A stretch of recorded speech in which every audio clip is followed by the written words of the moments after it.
श्री राम जय जय राम। श्री राम जय जय राम। आज नारद मोह का प्रसंग आपके समक्ष प्रस्तुत है। हिमालय में एक अत्यंत ही पावन गुफा है, नारद गुफा। जी हाँ, यह बद्रीनाथ के पास में है। बद्रीनाथ मंदिर से कुछ ही दूरी पर नारद गुफा है। आप उस गुफा के भी दर्शन कर सकते हैं हमारे अगले वीडियो में। नारद जी, इनके मन बुद्धि सहज ही विमल है, निर्मल है, और निर्मल मन होने के कारण समाधि लग जाती है।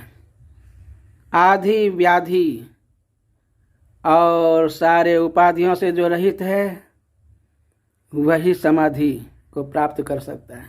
समधि, जिसकी सुख दुख सारे द्वंद्वों में बुद्धि एक समान रहती है, वही समाधि को प्राप्त हो सकता है। उनकी समाधि लग सकती है। भगवान विष्णु के ध्यान करते ही इनकी बुद्धि निर्मल हो गई और तुरंत ही समाधि लग गई। अब तो इंद्र का सिंहासन हिलने लगा। जब प्रभु के भक्त का मन मिलने लगा तो इंद्र का सिंहासन हिलने लगा।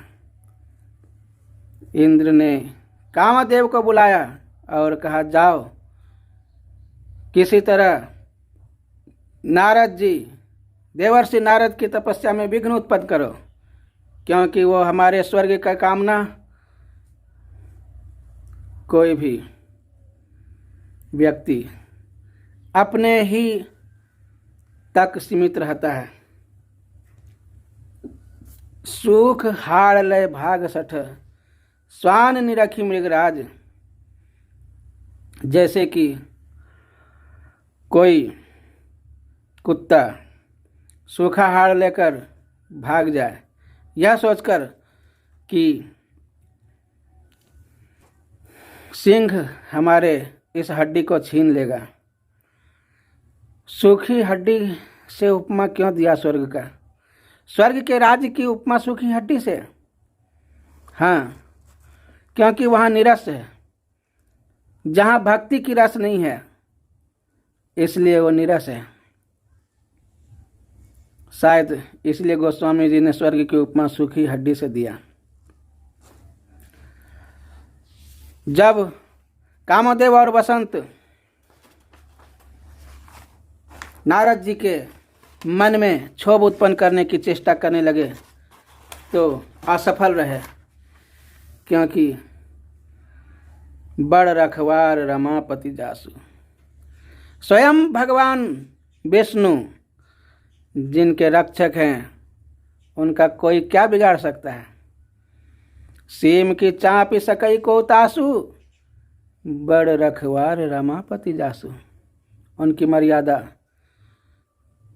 भगवान अपने भक्तों के योग और क्षेम की रक्षा सतत करते हैं। और आज यहाँ पर गीता का वचन सार्थक दिखाई दे रहा है, योग क्षेमम वहाम्यहम्। भयो न नारद मन कछु रोसा। उनके मन में किसी भी प्रकार का क्रोध नहीं आया।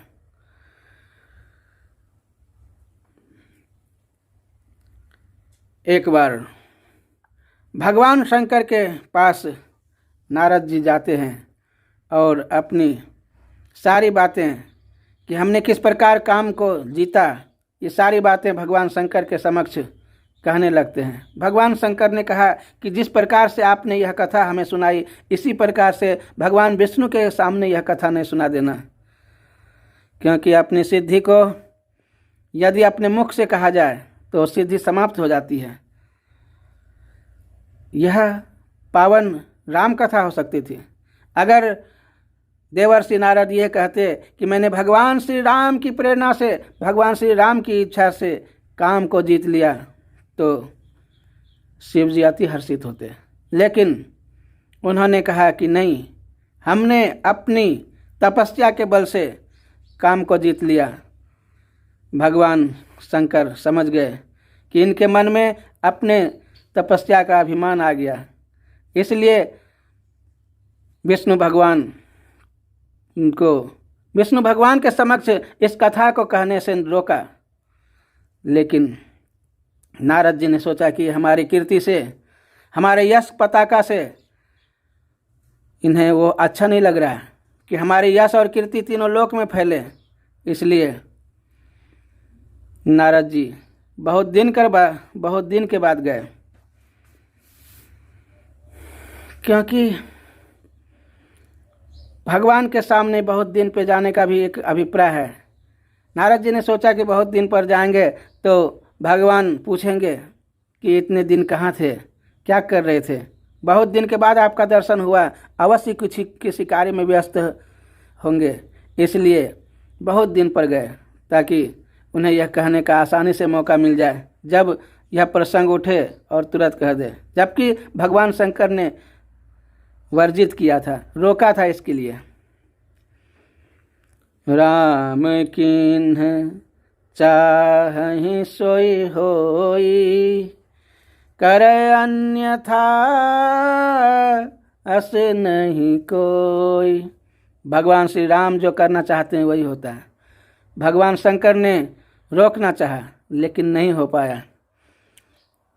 मनुष्य जो सोचता है वो कभी नहीं होता है।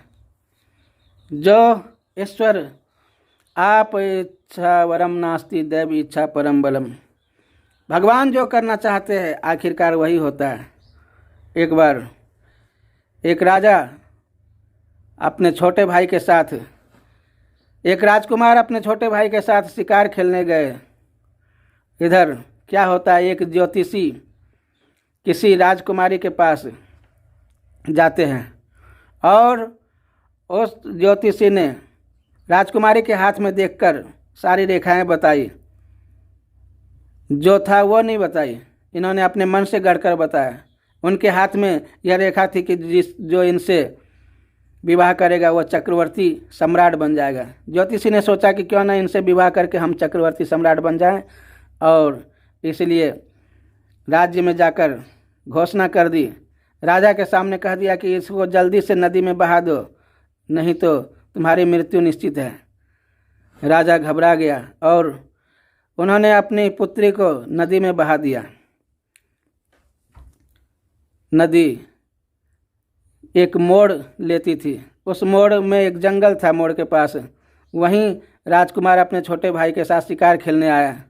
जिस बक्सा में, जिस संदूक में राजकुमारी को बहाया था, उस संदूक को राजकुमार ने देख लिया क्योंकि वो जल पीने आया था। उस संदूक को ले गया, खोला तो देखा कि उसमें राजकुमारी है, तो उनसे विवाह करने का प्रस्ताव रखा। अपने राज्य में ले जाकर उस राजकुमारी से विवाह किया। इधर ज्योतिषी अपने घर पहुंचा। उनका घर उसी नदी के किनारे था। उनने देखा कि अब बक्सा आ रहा है। बक्से को उठवाया और ले जाकर उनसे विवाह करने की कोशिश की। जैसे ही उस बक्सा को खोला, उससे एक भालू निकला। उस भालू ने उस ज्योतिषी को वहीं समाप्त कर दिया, क्योंकि राजकुमारों को निकालने के बाद एक भालू उस बक्से में भर दिया था। ज्योतिषी चाहकर भी चक्रवर्ती सम्राट नहीं बना, वो मृत्यु को प्राप्त हुआ। और जिन्हें चक्रवर्ती सम्राट बनना था वो स्वयं उनके पास जैसी भव्य तव्यता वैसी मिले से। जो होना होता है वही होता है। आदमी चाहे अपनी बुद्धि से कुछ भी कर ले।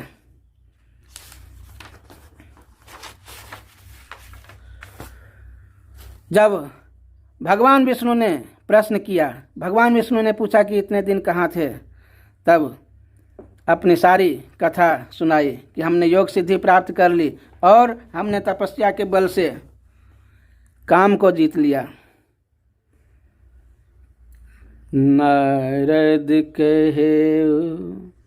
नारद जी कहते हैं, कृपा तुम्हारी सकल भगवाना, तुम्हारी सारी कृपा है। कुछ लोग कहते हैं कि नारद जी तो बहुत अच्छे बोल रहे हैं, बहुत अच्छी बात बोल रहे हैं। तो संतों ने कहा कि जब अहंकार किसी अनपढ़ व्यक्ति के अंदर आता है तो खुल कर आता है, परंतु जब किसी विद्वान व्यक्ति के अंदर अहंकार आता है तो वह छुप कर आता है, दिखता नहीं, इतनी आसानी से नहीं दिखता। वो उस अहंकार को, सूक्ष्म अहंकार को देखने वाले बहुत कम होते हैं। नारद कहे सहित अभिमाना, कृपा तुम्हारी सकल भगवान। आपकी कृपा है। जब भगवान ने देखा, करुणानिधि मन दीख विचारे और अंकेरो गर्भ तरु भारे। जब भगवान ने देखा कि इनके अंदर में एक वृक्ष, बहुत बड़ा वृक्ष, अहंकार रूपी वृक्ष पनप रहा है, अगर मैं इस अहंकार के वृक्ष को नष्ट नहीं कर दूं तो मेरे भक्त का अकल्याण होगा, भक्त का कल्याण कभी नहीं होगा। मुनि कर हित मम कौतुक होई। देखिए अब यहाँ से कौतुक शुरू हो रहा है। मैं ऐसा उपाय करूँगा जिससे मेरा कौतुक होगा, खेल होगा। और उन्हें एक रूप दिया। एक मन में अपनी, भगवान ने अपनी माया का विस्तार कर दिया। नारद जी जाते हैं, शील निधि नाम का एक राजा है, उसकी राजकुमारी अत्यंत ही सुंदर है। नारद जी उनके हाथ को देखते हैं, जो भी उनके था, उनके अंदर जो भी उनके हस्तरेखा में था वो सारी बात बताए, लेकिन कुछ अपने अंदर छुपा कर रखे। नारद जी ने सोचा कि इनसे विवाह करके क्यों ना मैं चक्रवर्ती सम्राट बन जाऊं, अमर हो जाऊं, और उनसे विवाह करने की इच्छा आ गई इनके अंदर। कर जाई सोई जतन विचारे, जेहि प्रकार मोहि बरय कुमारी। उस समय जप तप कुछ भी नहीं होता था। जप तप कछु न होय तेहि काला, हे विधि मिलाई कवन विधि बाला। क्या करना चाहिए, ऐसा उपाय सोचने लगे और आखिरकार यह निश्चय किया कि भगवान विष्णु के पास जाएं। हरि सन मांगऊं सुंदरताई, होय जात गहरू अति भाई। विष्णु भगवान से सुंदरताई मांगना चाहिए, उनसे सुंदरता मांगना चाहिए, लेकिन भगवान विष्णु के पास जाने में बहुत देर हो जाएगी, जब तक तो स्वयंवर ही निकल जाए। इसलिए भगवान विष्णु की स्तुति करने लगे। बहुविधि विनय किन्ह तेहि काला, प्रगटो प्रभु कौतुकी कृपाला। भगवान विष्णु, यहाँ भगवान विष्णु को कौतुकी कहा गया है, और भी कुछ कौतुकी आएंगे अभी बाद में। विष्णु भगवान से नारद जी कहते हैं कि आपन रूप देहु प्रभु मोहि, आप अपना रूप हमें दीजिए। विष्णु भगवान कहते हैं कि ठीक है। सोचते हैं मन में कि मैं तो भक्त की इच्छा, राम सदा सेवक रुचि राखी, भक्त की इच्छा हमेशा इच्छाओं का पालन करता हूँ, परंतु आज जो नारद जी मांग रहे हैं, क्या इनसे नारद जी का कल्याण होगा? ऐसा सोच ही रहे थे। उसी समय नारद जी ने दूसरी बात और कह दी।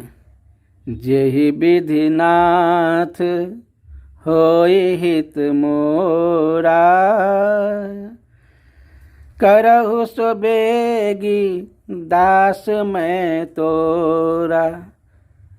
जिस प्रकार मेरा हित हो अति शीघ्र वही कीजिए, क्योंकि मैं आपका दास हूँ।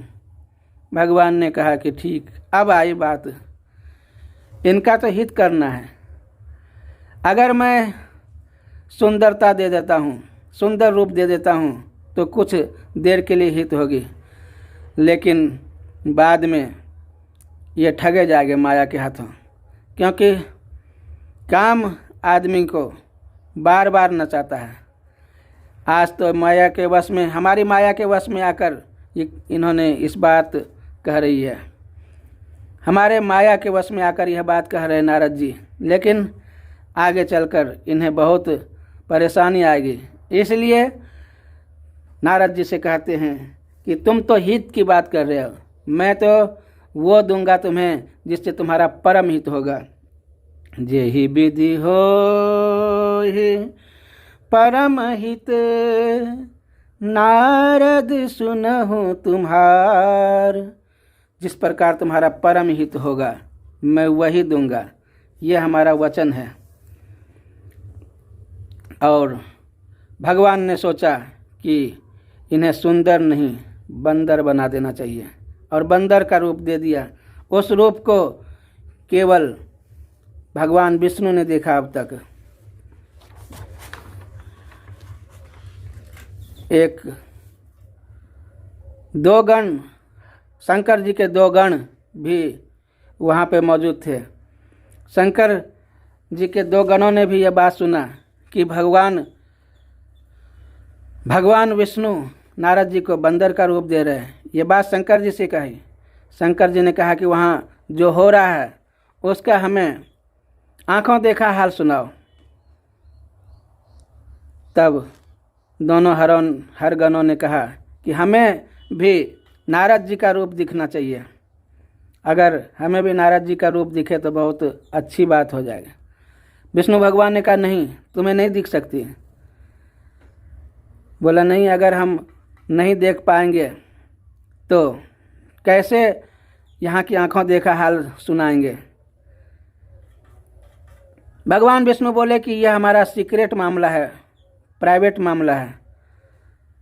हर गणों ने बहुत विनती की, भगवान शंकर से भी विनती की। तब विष्णु भगवान ने शंकर जी की इच्छा जानकर हर गणों को भी वह रूप दे दिया और बोला कि यदि कोई अड़चन आए, यदि कोई तुम्हें परेशानी आए तो फिर मैं कुछ नहीं कर सकता, क्योंकि इस रूप को देखने के बाद तुम्हें कुछ न कुछ तो हो सकता है। उस रूप को देखने लगे। अब नारद जी स्वयंवर सभा में पहुंचते हैं, जहां पर नारद जी बैठे थे। दोनों हरगण आकर उनकी प्रशंसा करने लगे। नारद जी ने बुलाया और उन्हें अपने पास ही बैठा लिया। जेहि दिस बैठे नारद फूले, सो दिस तेहि न बिलो की भूली। जब नारद जी को उस रूप में देखा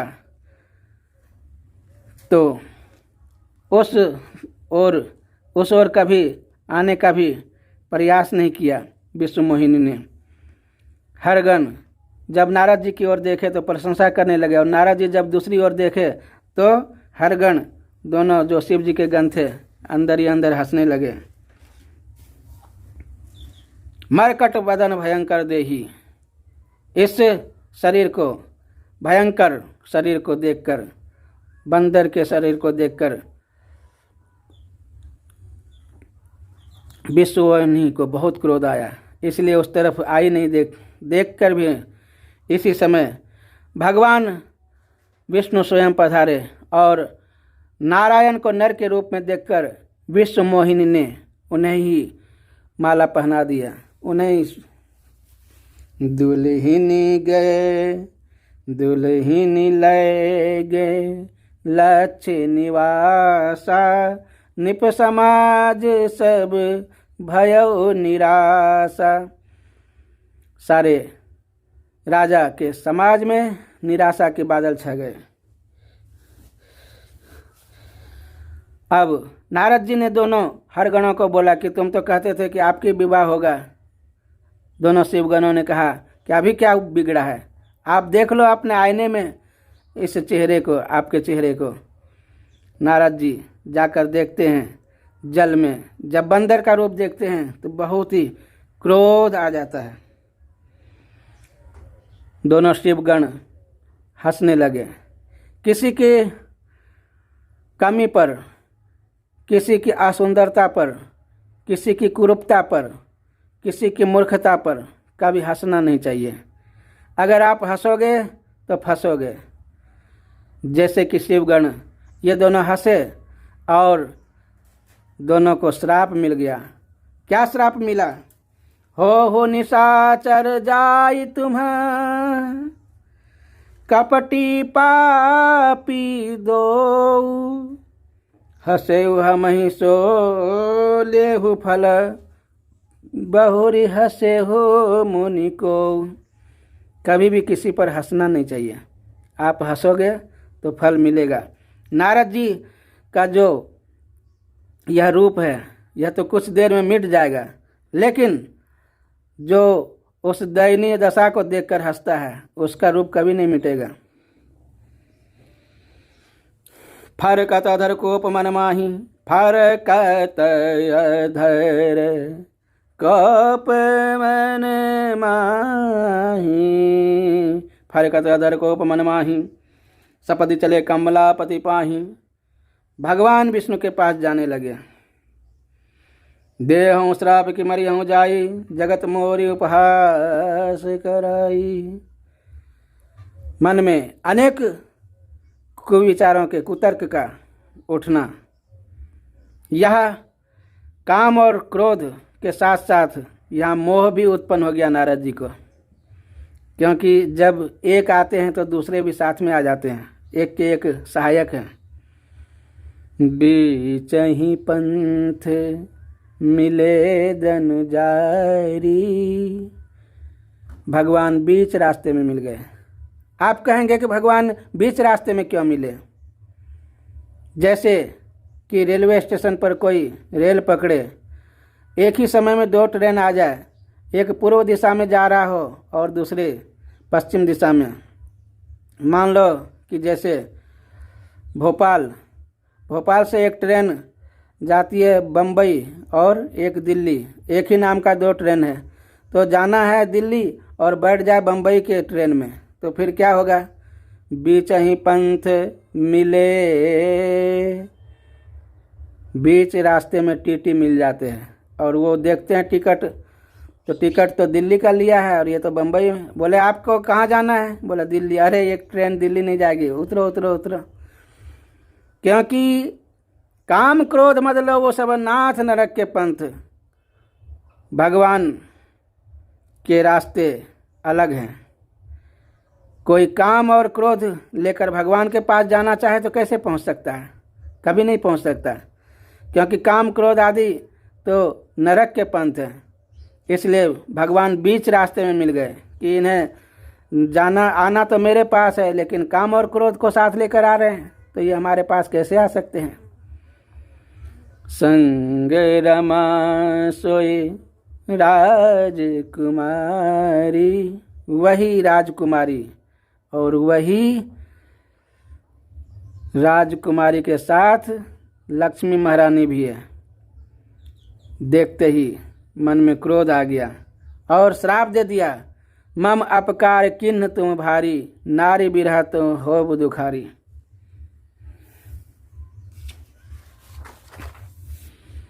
मम अपकार किन्ह तुम भारी, नारी बिरह तुम होब दुखारी। भगवान ने उनके श्राप को अपने शीश पर लिया, श्राप को अपने शीश पर धारण किया, क्योंकि भगवान तो भक्त वत्सल हैं। और उसी समय जो माया भगवान विष्णु की माया थी, भगवान विष्णु ने अपने माया को खींच लिया। जब हरि माया दूरी निवारी, नहीं तहाँ रमा न राजकुमारी। जब भगवान ने अपनी माया को हटा लिया तो न वहाँ रमा यानी लक्ष्मी जी है और न विश्व मोहिनी राजकुमारी है। ये सारी भगवान की तो माया है। भगवान अकेले ही तो थे, एको ब्रह्म द्वितीयो नास्ति। फिर भगवान ने विचार किया कि एको हम बहुश्यामः। इतना विचार करते ही भगवान ने अपनी माया से इस संसार की रचना की। माया से ही सारे संसार की रचना, यहाँ तक कि लक्ष्मी महारानी भी सब माया से रचना रचित है। जब माया को हटा दिया तो न लक्ष्मी जी है, न कोई राजकुमारी है, न कोई राजकुमार है, कोई नहीं है।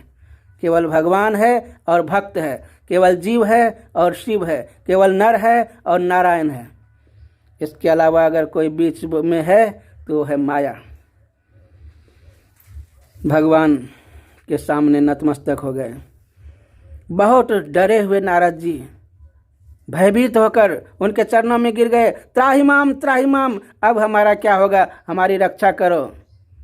भगवान ने कहा कि यह सब मेरी ही माया से हुआ, मैं ऐसा ही चाहता था इसलिए ऐसा हुआ। अब तुम अगर अपने मन की शांति करना चाहते हो तो जाओ भगवान शंकर के नामों का जप करो, क्योंकि भगवान शंकर से ज़्यादा हमें इस संसार में तो क्या तीनों लोकों में कोई भी प्रिय नहीं है। इसलिए जाओ भगवान शंकर का नाम जप करो। ओम नमः शिवाय।